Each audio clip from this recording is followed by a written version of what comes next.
Welcome back. Yes, Mr. Dennis. So within that period too, governments set out to acquire state universities. Ife and Soka, universities that are doing well on their own because they think they have too much money. Coupled with the fact that they denied the universities revenue they collect from school fees and said they can do it. The first impact of that particular decision was when Colonel Ali, as the Commissioner for Education, after 1 year of trying tuition-free university, found that they can't carry it, tried to introduce payment of fees in the universities. And the crisis blew up.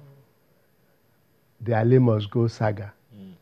And it is today, most of the people ruling ASUU today are products of that 1977-78 ASUU saga. They've been militarized and militant. So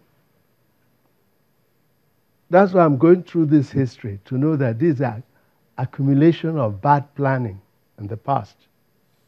So universities don't have their recurring costs complete. Could you imagine a university of 4,000, 5,000, 10,000 population collecting school fees, even if 20,000, how much that could do to help out? But now everything depended on government. And the government that choose economy is determined externally, whether you sell oil or not. You are not productive. The industries are dying. Our industries have become churches. Many companies have left.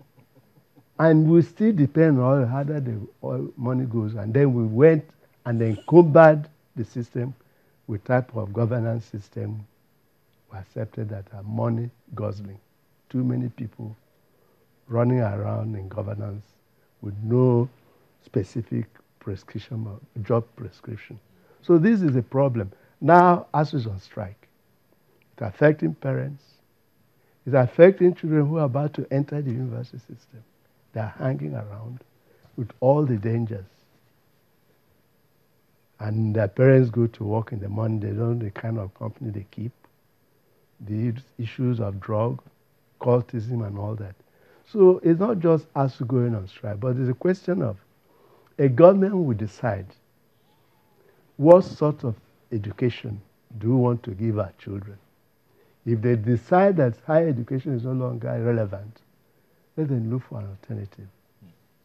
Professor Woshika, there are those who argue that the problem why ASUU or why the academicians or you teachers are having this problem in the education sector is because government has not tied governance to the research results that come from the tertiary institutions. They think, and then many of them, their children don't attend these schools. Their children are schooling abroad. So they think that if they are forced to take research data, research materials from the tertiary institutions, and they are forced to send their children, their nieces and their nephews to these schools, things might change. Well, you're probably right. Or those I'm not the one that says who think that, are probably right. And it's actually the linking of town and gown that will solve this problem. We have a system that is homogeneous. All the universities are doing the same thing. They run the same curriculum, no specialization. So you can't add value for industry. Now, if you had a system where the results of your university is adding value to industry, and industry is spending, the money because you're doing research for them, then we will not need ASUU to be the ones to strike because universities are not being developed. The system is not, that system is not sustainable. Because we were talking about this 2006, 2009, 2013, now 2018. 2019, 19. actually. 2019. So it shows us that system is not sustainable. There are other climes where, yes, it is allowed for them to strike, but they don't. Because they know the effect is going to be on the children, the parents, even the lecturers, the economy. What do?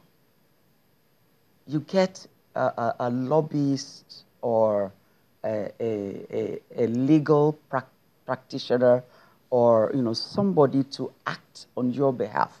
They fight your fight without having to keep the children at home. And where they've even, for example, in the UK, where the universities have gone on strike, you know what the students did? They put together a class action act against the university. Because we're supposed to be here learning, and we're not getting, that education. So if your lecturers go on strike, you put a class action suit on the university. Okay. So we have to find a different But way. that's a client where they are paying fees. Here, Mr. Okoro talked about the But fact that... you have legally shoot yourself in the foot by saying, this is what we're going to do.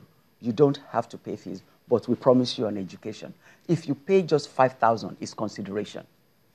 So it means I have promised, and I must fulfill that promise. So who made the promise? Is it the school authorities, or the government?